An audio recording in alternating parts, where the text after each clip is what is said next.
નમસ્કાર મિત્રો, હું નિકુંજ ગોડેશ્વર આપ સર્વનું ફરી એકવાર એજ્યુ સફરમાં હાર્દિક સ્વાગત કરું છું.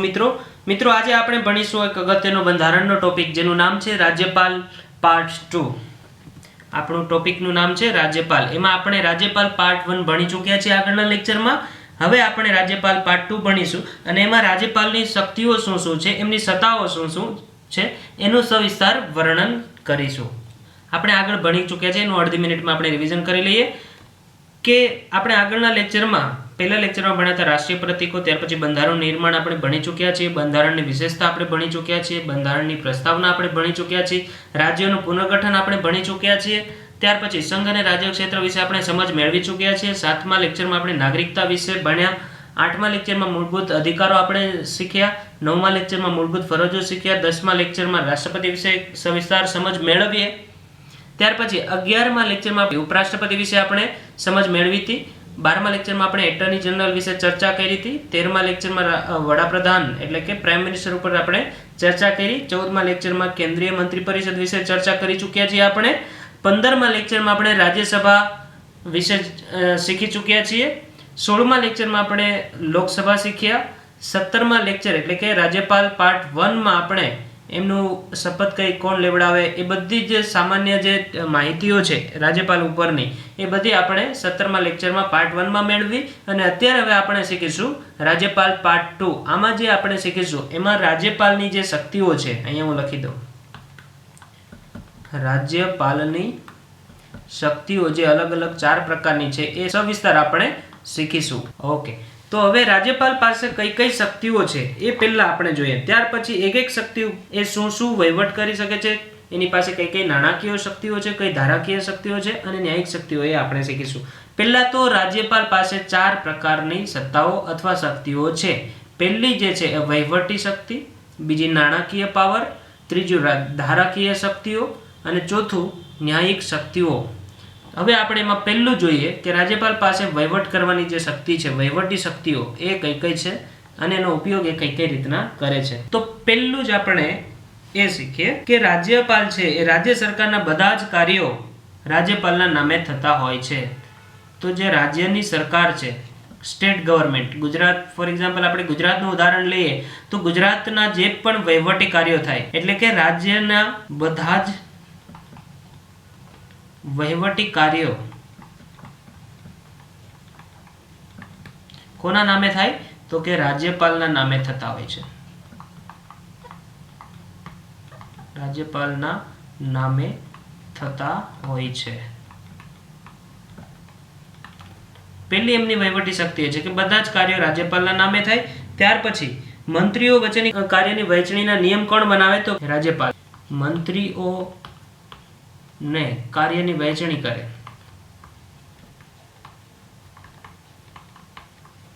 વહેંચણી કોણ કરે તો કે રાજ્યપાલ, એમની શક્તિ છે.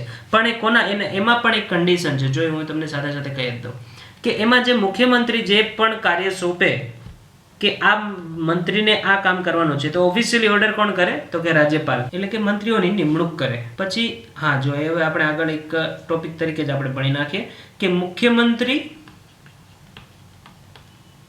અને રાજ્યના બીજા જે મંત્રીમંડળના અલગ અલગ મંત્રીઓ હોય છે એ મંત્રીઓની નિમણૂક કોણ કરે? મંત્રીઓની નિમણૂક રાજ્યપાલ કરતા હોય છે. તો એ પણ એમની એક વહીવટી શક્તિ થઈ. પછી એવા 4 સ્ટેટ છે જે તમારે ખાસ યાદ રાખવાના કે મધ્યપ્રદેશ,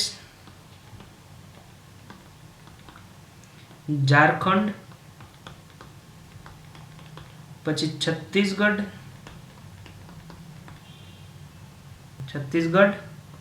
પછી ઓડિશા એટલે કે ઓડિશા. આ ચારેય જે સ્ટેટ છે એમાં જનજાતિ કલ્યાણ મંત્રી હોય છે. જનજાતિ કલ્યાણ મંત્રી એમની નિમણૂક પણ રાજ્યપાલ કરે. જો એક હવે પહેલેથી આ આપણે પહેલી સ્લાઇડમાં જે શીખ્યા છે કે રાજ્યના બધા જ વહીવટી કાર્યો રાજ્યપાલના નામે થતા હોય છે. એ મંત્રીઓની કાર્યની વહેંચણી કરે જે મુખ્યમંત્રી સલાહ આપે એ પ્રમાણે. પછી મુખ્યમંત્રીની અને અલગ અલગ જે રાજ્યના મંત્રીમંડળમાં જે સભ્યો છે એ બધા જ મંત્રીઓની નિમણૂક કોણ કરે તો કે રાજ્યપાલ. પછી મધ્યપ્રદેશ, ઝારખંડ, છત્તીસગઢ અને ઓડિશા આ જે 4 રાજ્યો છે એમાં એક જનજાતિ કલ્યાણ મંત્રી હોય છે. એમની નિમણૂક પણ રાજ્યપાલ કરતા હોય છે. ત્યાર પછી આપણે આગળ જોઈએ કે અલગ અલગ જે અધિકારીઓ હોય છે, એમના હું નીચે નામ લખીને તમને સમજાવું, એમની પણ નિમણૂક રાજ્યપાલ જ કરતા હોય છે, પણ એ મુખ્યમંત્રીની સલાહને અનુસાર કરતા હોય છે. એમાં કયા કયા અધિકારી છે એ આપણે જોઈએ. તો કે એડવોકેટ જનરલ જે રાજ્યના મહાધિવક્તા હોય છે, એડવોકેટ જનરલ, એમની નિમણૂક કોણ કરે તો કે રાજ્યપાલ. હું આગળ એક લેક્ચર બનાવવાનો છું એડવોકેટ જનરલ રાજ્યના મહાધિવક્તા, એનો આપણે સવિસ્તાર એડવોકેટ જનરલ વિશેની માહિતી એ લેક્ચરમાં તમને મળી જશે. એ લેક્ચર તમે જોઈ લેજો. પછી રાજ્યમાં જે ચૂંટણી પંચ હોય છે એમની નિમણૂક પણ રાજ્યપાલ કરતા હોય છે. ચૂંટણી પંચના સભ્યો અને એમના અધ્યક્ષની નિમણૂક પણ રાજ્યપાલ કરતા હોય છે. પછી રાજ્ય લોક સેવા આયોગ છે.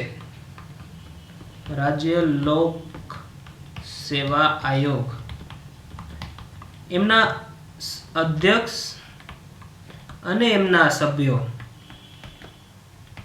એમની પણ નિમણૂક કોણ કરે તો કે રાજ્યપાલ.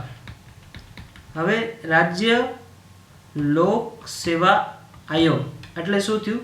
Gujarat public service commission, GPSC છે, એમને શું કહેવાય? રાજ્ય લોક સેવા આયોગ. પછી બધા જ અલગ અલગ રાજ્યોમાં એક પીએસસી એટલે કે પબ્લિક સર્વિસ કમિશન હોય છે. એમાં એના સભ્યો અને એના અધ્યક્ષની નિમણૂક કોણ કરતા હોય તો કે રાજ્યપાલ. હવે જો આપણે આ પીએસસી બધા જ રાજ્યોમાં સેમ આવે. હવે રાજસ્થાનનું હોય તો આરપીએસસી, રાજસ્થાન પબ્લિક સર્વિસ કમિશન. પછી અહીંયા હું તમને એમ પણ કહી શકું કે મધ્યપ્રદેશ છે તો Madhya Pradesh MPSPSC, Madhya Pradesh public service commission. પછી UPPSC, Uttar Pradesh public service commission. આ જે પીએસસી છે પબ્લિક સર્વિસ કમિશન, એમના અધ્યક્ષો અને એમના સભ્યોની નિમણૂક કોણ કરે તો કે રાજ્યપાલ. આમ એટલે માટે તમને સવિસ્તાર સમજાવ્યું કારણ કે આમાં ઘણા બધા મિત્રો જીપીએસસીની તૈયારી કરતા હોય તો આપણને ખબર હોવી જોઈએ કે જીપીએસસીના અધ્યક્ષ અને એમના જે સભ્યો હોય છે 10 સભ્યો હોય એ બધાની નિમણૂક કોણ કરે તો કે સંબંધિત રાજ્યના રાજ્યપાલ. પછી પહેલી જ વહીવટી શક્તિ છે, એમાં આપણે ત્રીજી સ્લાઇડમાં અભ્યાસ કરીએ કે રાજ્યમાં જ્યારે રાષ્ટ્રપતિ શાસન લાગે ત્યારે આ રાષ્ટ્રપતિ શાસન લગાડવા માટે જે કટોકટીની ભલામણ કરવામાં આવે એ કોણ કરે તો કે રાજ્યપાલ. એટલે કે રાષ્ટ્રપતિ શાસનની ભલામણ કરે, એ પણ એમની વહીવટી શક્તિમાં જ આવે કે રાષ્ટ્રપતિ શાસનની ભલામણ કરવી. કોને તો કે રાષ્ટ્રપતિને. આ કોણ કરતું હોય તો કે રાજ્યપાલ. પછી એમની અગત્યની એક વહીવટી શક્તિ છે એ પણ આપણે ચર્ચા કરી લઈએ કે વિશ્વવિદ્યાલયના કુલાધિપતિ, વિશ્વવિદ્યાલય એટલે કે યુનિવર્સિટીના વિશ્વવિદ્યાલયોના કુલાધિપતિ તરીકે એટલે કે ચાન્સેલર તરીકે, કુલાધિપતિ તરીકે કોણ હોય તો કે રાજ્યપાલ. પણ અહીંયા પછી આપણે આગળ જોઈએ કે જે વિશ્વવિદ્યાલયો છે અલગ અલગ, એમના કુલપતિ, જો આ બંને શબ્દ અલગ છે, કુલાધિપતિ એટલે ચાન્સેલર અને કુલપતિ એટલે વાઇસ ચાન્સેલર, એમની નિમણૂક કોણ કરતા હોય છે તો કે રાજ્યપાલ કરતા હોય છે. પણ વિશ્વવિદ્યાલય હોય છે ને કુલાધિપતિ એટલે કે એના ચાન્સેલર કોણ કહેવાય તો કે રાજ્યપાલ. પણ જે કુલપતિ હોય છે કે વાઇસ ચાન્સેલર, એને ટૂંકમાં શું કહેવાય વીસી, વાઇસ ચાન્સેલર, એમની નિમણૂક કોણ કરે તો કે રાજ્યપાલ. ફોર એક્ઝામ્પલ સૌરાષ્ટ્ર યુનિવર્સિટી છે તો એમના કુલપતિ અત્યારે પ્રતાપસિંહ ચૌહાણ છે તો એ પ્રતાપસિંહ ચૌહાણની નિમણૂક કોણે કરી હોય તો કે રાજ્યપાલે. હવે તમને સમજાઈ ગયું હશે. પછી આપણે બીજી એમની અગત્યની શક્તિ વિશે ચર્ચા કરીએ. બીજી રાજ્યપાલ પાસે અગત્યની શક્તિ છે એ છે નાણાકીય શક્તિઓ. તો સૌથી અગત્યનું એ છે કે રાજ્યપાલ છે એ રાજ્યનું વાર્ષિક નાણાકીય વિવરણ એટલે કે બજેટ જે છે, રાજ્યનું બજેટ એ રાજ્યના વિધાનમંડળમાં રજૂ કરે છે. વિધાનમંડળમાં રજૂ કરે. રાજ્યનું જે બજેટ છે એ એમના રાજ્યના વિધાનમંડળમાં રજૂ કરે. એ થઈ રાજ્યપાલની નાણાકીય શક્તિ. ત્યાર પછી આપણે જોઈએ કે ધન વિધેયક છે, જે ધન વિધેયક એટલે કે નાણાકીય ખરડો, નાણાં વિષયનો ખરડો જે ધન વિધેયક કહેવાય એને, એ કોની અનુમતિ વગર રજૂ ન કરી શકાય તો કે રાજ્યપાલની. એટલે કે નાણાકીય ખરડો જ્યારે વિધાનમંડળમાં પાસ કરવો હોય, વિધાનસભામાં કે વિધાન પરિષદમાં, ત્યારે રાજ્યપાલની મંજૂરી લેવી પડે. એની મંજૂરી એટલે કે રાજ્યપાલની મંજૂરી વગર નાણાં વિધેયક વિધાનમંડળમાં રજૂ કરી શકાય નહીં. તો એમની થઈ નાણાકીય શક્તિ. પછી જે આકસ્મિક નિધિ છે, રાજ્યની જે આકસ્મિક નિધિ, એમના સંરક્ષક કોણ હોય? તો કે રાજ્યપાલ. આ થઈ બીજી એમની એક નાણાકીય અગત્યની શક્તિ. પછી દર વર્ષે નગરપાલિકા અને પંચાયતોની સ્થિતિ જાણવા માટે દર 5 વર્ષે એક નાણાં પંચની નિમણૂક કરતો હોય છે. એ કોણ કરે? રાજ્યપાલ. તો કે 5 વર્ષે, હું અહીં શોર્ટમાં લખી દઉં, 5 વર્ષે નાણાં પંચની નિમણૂક કરે. એ કોણ કરે? તો કે રાજ્યપાલ. જો નાણાકીય શક્તિમાં આટલું આવી શકે. તો કે બજેટ વિધાનમંડળમાં રજૂ કરી શકે રાજ્યપાલ. પછી ધન વિધેયક પાસ કરવા માટે રાજ્યપાલની મંજૂરી લેવી જ પડે. હવે સરકારે આખો એક ધન વિધેયક નાણાકીય ખરડો પસાર કરવો છે ગુજરાત સરકારને, તો આપણા ગુજરાતના જે રાજ્યપાલ છે ઓમ પ્રકાશ કોહલીજી સૌપ્રથમ એની મંજૂરી લઈ ત્યાર પછી વિધાનસભામાં વિધાન પરિષદમાં પાસ કરી શકે, ત્યાં સુધી ન કરી શકે. પછી જે રાજ્યની આકસ્મિક નિધિ છે એટલે કે ગુજરાતની જે આકસ્મિક નિધિ છે એ રાજ્યપાલ એમના સંરક્ષક તરીકે હોય છે. પછી દર 5 વર્ષે પંચાયતો અને નગરપાલિકાની નાણાકીય સ્થિતિ જાણવા માટે, એમની ચકાસણી કરવા માટે એક નાણાં પંચની રચના થતી હોય છે. એ રચના કોણ કરે? તો કે રાજ્યપાલ. ઓકે, હવે આપણે એમની ત્રીજી જે અગત્યની શક્તિ છે એ છે ધારાકીય શક્તિઓ. એની આપણે ચર્ચા કરીએ. જો ધારાકીય શક્તિઓમાં 1-2 મુદ્દા ખાસ અગત્યના છે, એ આપણે અહીંયા લખીને સમજીએ કે રાજ્યોનું જે વિધાનમંડળ છે એમના વિધાનમંડળના બંને ગૃહો એટલે કે વિધાન પરિષદ અને વિધાનસભા એમના ગૃહોનું, આપણે શોર્ટમાં લખીએ, ગૃહોનું સત્રાવસાન અને બંને ગૃહોનું સત્રાવસાન કોણ કરે? તો કે રાજ્યપાલ કરતા હોય છે. પછી એક અગત્યની ચર્ચા આપણે કરીએ કે રાજ્યની જે વિધાન પરિષદ હોય છે, રાજ્યની વિધાન પરિષદ, એમાં રાજ્યપાલ 1/6 સભ્યોની નિમણૂક કરે. અને કેવા વ્યક્તિઓને સામેલ કરી શકે? તો કે સાહિત્ય, વિજ્ઞાન, કળા કે પછી સેવા ક્ષેત્ર, સમાજ સેવા ના ક્ષેત્રોના વ્યક્તિઓની 1/6 સભ્યો વિધાન પરિષદમાં રાજ્યપાલ નિમણૂક કરતા હોય છે. જેમ કેન્દ્ર સરકારમાં આપણે જોયું હતું, આ જે રાજ્યની વિધાન પરિષદ છે એ રાજ્યની ઉપલું ગૃહ છે, રાજ્યનું ઉપલું ગૃહ તરીકે ઓળખવામાં આવે છે, અને વિધાનસભા છે એને રાજ્યના નીચલા ગૃહ તરીકે ઓળખવામાં આવે છે. જેમ આપણે સંસદમાં આગળ ટોપિક ભણ્યા હતા, કેન્દ્ર સરકારમાં સંસદ, અને એ સંસદમાં ઉપલું ગૃહ અને નીચલું ગૃહ, રાજ્યસભા છે ઉપલું ગૃહ અને લોકસભા છે નીચલું ગૃહ. તો રાજ્યસભા જે ઉપલું ગૃહ હતું એમાં રાષ્ટ્રપતિ 12 સભ્યોની નિમણૂક કરતા હતા. એ કયા ક્ષેત્રોમાંથી? તો કે સાહિત્ય, વિજ્ઞાન, કળા અને સમાજ સેવાના ક્ષેત્રમાંથી 12 સભ્યોની નિમણૂક રાષ્ટ્રપતિ કરતા હતા. એમ અહીંયા વિધાન પરિષદ એટલે કે રાજ્યના ઉપલા ગૃહમાં 1/6 સભ્યોની નિમણૂક રાજ્યપાલ સાહિત્ય, વિજ્ઞાન, કળા અને સમાજ સેવામાં જે વ્યક્તિઓ આગળ હોય એમની નિમણૂક કરતા હોય છે. પછી આપણે આગળ જોઈએ કે જે નવી ચૂંટાઈ વિધાનસભાની ચૂંટણી થાય અને વિધાનસભાની નવી ચૂંટાયેલી વિધાનસભાનું જે પ્રથમ બેઠક હોય છે, પ્રથમ બેઠક, એને સંબોધન કરવાની શક્તિ, સંબોધન કોણ કરતા હોય છે? તો કે રાજ્યપાલ. પછી જે વિધાનસભા છે રાજ્યની, એમાં રાજ્યપાલ એક એંગ્લો ઇન્ડિયન સભ્યની નિમણૂક કરી શકે છે. આ એમની ધારાકીય શક્તિ છે, નિમણૂક કરી શકે છે. આ તમે ખાસ યાદ રાખજો કે વિધાનસભામાં રાજ્યપાલ એક એંગ્લો ઇન્ડિયન સભ્યોની નિમણૂક કરે. જેમ આપણે જોયું હતું ને કે લોકસભામાં રાષ્ટ્રપતિ છે એ 2 એંગ્લો ઇન્ડિયન સભ્યોની નિમણૂક કરતા હોય છે, એમ અહીંયા રાજ્યપાલ વિધાનસભામાં એક એંગ્લો ઇન્ડિયન સભ્યોની નિમણૂક કરે છે. પછી એમની એક બીજી અગત્યની ધારાકીય શક્તિ છે એ છે કે CAG, કમ્પોટર એન્ડ ઓડિટર જનરલ. આના ઉપર હું એક લેક્ચર બનાવી શકું, પણ આનું ફૂલ ફોર્મ તમને કહી દઉં કે CAG નું ફૂલ ફોર્મ એ થાય છે કમ્પોટર એન્ડ ઓડિટર જનરલ. એ પછી જાહેર સેવા આયોગ એટલે કે GPSC, આપણે ગુજરાતના અનુસંધાને જ હું તમને સમજાવું એટલે તમને ઉદાહરણ સાથે ફટાફટ યાદ રહી જાય. જીપીએસસી, કેગ, જીપીએસસી કે રાજ્યના જે નાણાં પંચ ગઠિત કર્યું હોય, નાણાં પંચ, એમનો રિપોર્ટ એ ક્યાં રજૂ કરે? તો કે વિધાનમંડળમાં રજૂ કરે.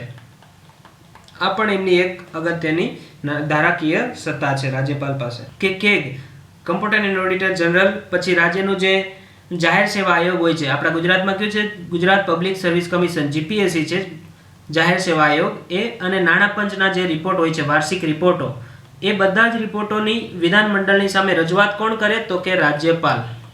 આ પણ એની એક ધારાકીય શક્તિ થઈ. હવે આપણે આગળ જોઈશું કે રાજ્યપાલનો વીટો પાવર. તો કે કોઈ પણ ખરડો જ્યારે પાસ થાય, ખરડો પસાર થાય, રાજ્યપાલ પાસે સહી કરવા મોકલે, એ સહી કરે તો જ એ કાયદો બને. પણ એમનો વીટો પાવર એ છે કે કોઈ પણ ખરડાને સ્વીકાર કરી શકે. 4 પ્રક્રિયા રાજ્યપાલ એમની ઉપર કરે ખરડા ઉપર. કાં એનો સ્વીકાર કરીને એની ઉપર સાઇન કરી દે અને એને કાયદો બનાવી દે, કાં એમને રોકી રાખે, કાં પછી વિધાનમંડળ પાસે એ પુનઃ વિચાર માટે મોકલે કે આની ઉપર તમે ફરીવાર વિચાર કરો, પુનઃ વિચાર માટે મોકલે. બંધારણનો નિયમ છે કે જ્યારે ખરડો રાજ્યપાલ પાસે મોકલે પણ રાજ્યપાલ એવું કહે કે આમાં હજી થોડી ભૂલ, મિસ્ટેક કે કંઈ રહી ગયું છે, તો આના ઉપર તમે પુનઃ વિચાર કરો, ત્યાર પછી હું વિચારીશ. તો પુનઃ વિચાર માટે પાછો મોકલે ખરડો વિધાનસભામાં કે વિધાન પરિષદમાં, એટલે કે વિધાનમંડળ પાસે. પછી જો એ પુનઃ વિચાર થઈને પાછો એમાં કંઈ પણ સુધારો વધારો કર્યા વગર રાજ્યપાલ પાસે ખરડો આવે તો રાજ્યપાલને એમાં સહી કરવી જ પડે છે અને એને કાયદો બનાવવો પડે છે. એટલે કે એની મંજૂરી આપવી જ પડે.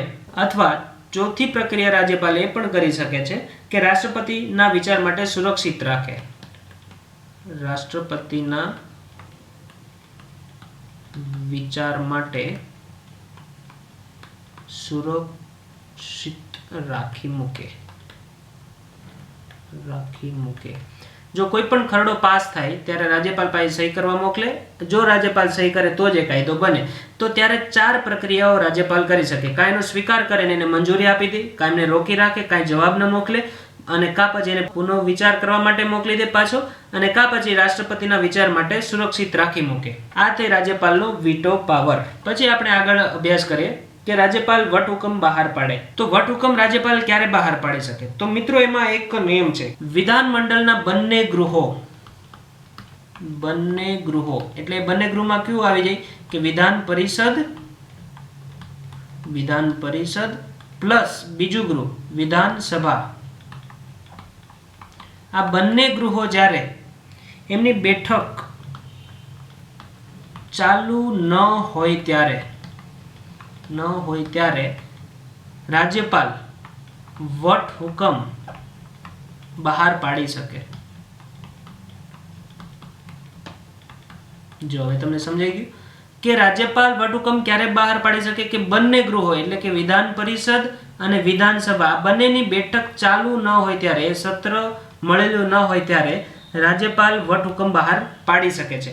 પણ એ વટહુકમ બહાર પાડે એના ઉપર એક કન્ડિશન છે, અને કન્ડિશન આપણે જોઈ લઈએ કે વિધાનમંડળની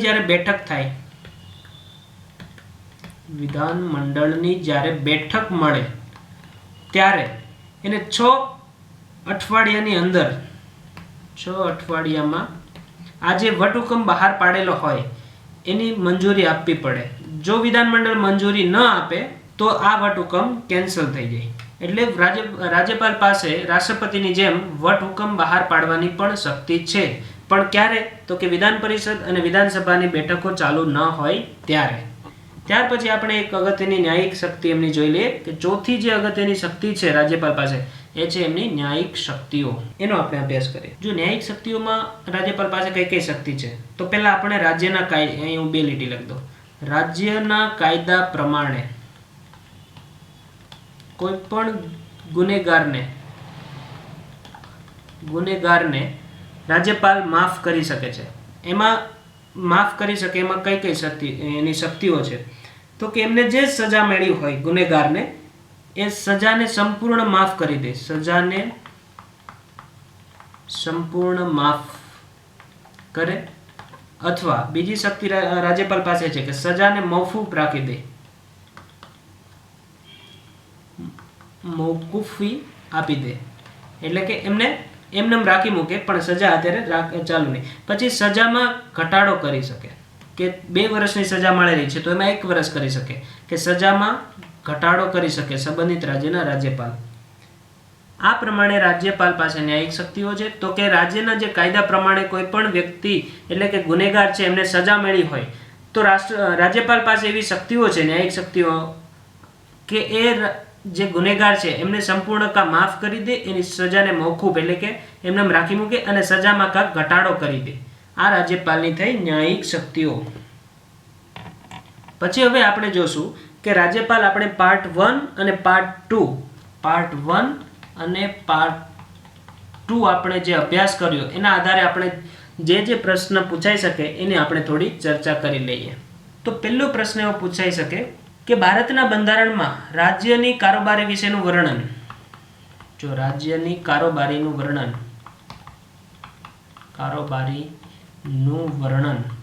ક્યાં કરેલું છે?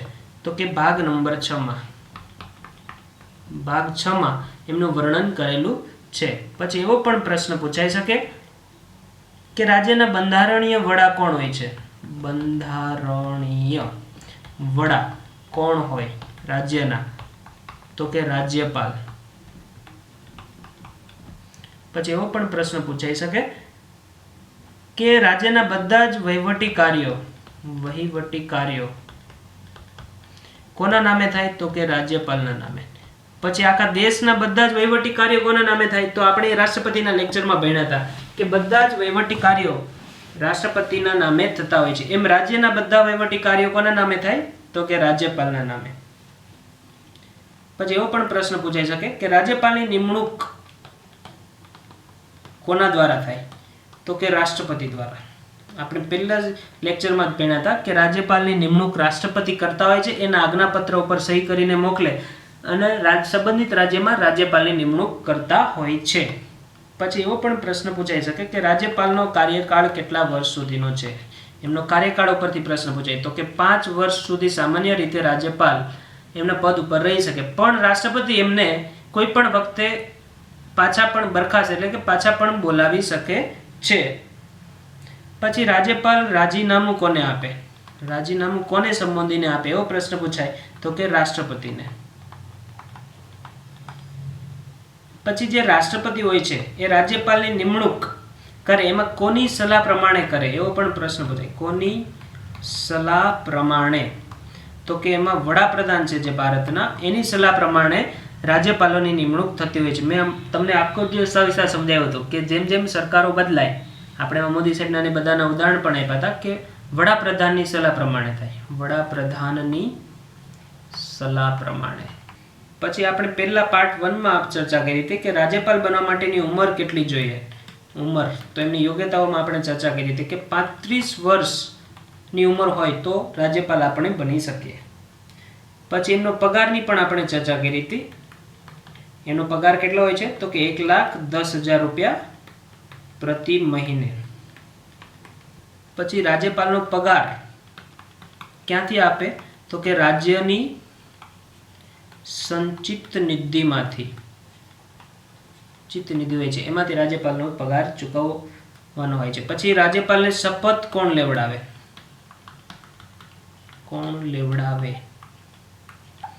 તો એના જવાબમાં શું આવે? તો કે મુખ્ય ન્યાયાધીશ. જે રાજ્ય હોય, ફોર એક્ઝામ્પલ ગુજરાતના રાજ્યપાલને શપથ કોણ લેવડાવે? તો કે ગુજરાત હાઈકોર્ટના જે મુખ્ય ન્યાયાધીશ છે એ એમને શપથ લેવડાવતા હોય છે. પછી એવો પણ પ્રશ્ન પૂછાઈ શકે કે ચૂંટણી પંચની નિમણૂક કોણ કરે રાજ્યમાં? ચૂંટણી પંચની, તો એમાં શું આવે? રાજ્યપાલ. પછી રાજ્યમાં એડવોકેટ જનરલની નિમણૂક કોણ કરે? એડવોકેટ જનરલની નિમણૂક કોણ કરે? તો કે રાજ્યપાલ. આ બધા જ પ્રશ્નો હું તમને ચર્ચા કરું છું જે આપણે આપણા લેક્ચરમાં જ ભણી ચૂક્યા છે, પણ તમારે એક વખતે રિવિઝન થઈ જાય ને તમને આઈડિયા મળે કે એક્ઝામમાં કેવા કેવા પ્રશ્ન પૂછાઈ શકે. પછી હવે ગુજરાતના સંદર્ભે વાત કરું તો જીપીએસસી ગુજરાત પબ્લિક સર્વિસ કમિશનના ચેરમેનની નિમણૂક કોણ કરી શકે અથવા એમના સભ્યોની નિમણૂક કોણ કરી શકે તો કે રાજ્યપાલ.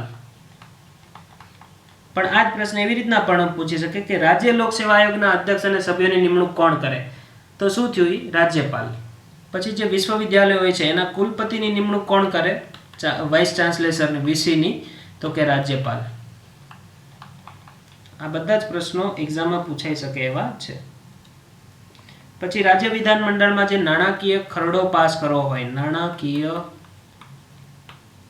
ખરડો, તો કોની મંજૂરી લેવી પડે તો કે રાજ્યપાલની.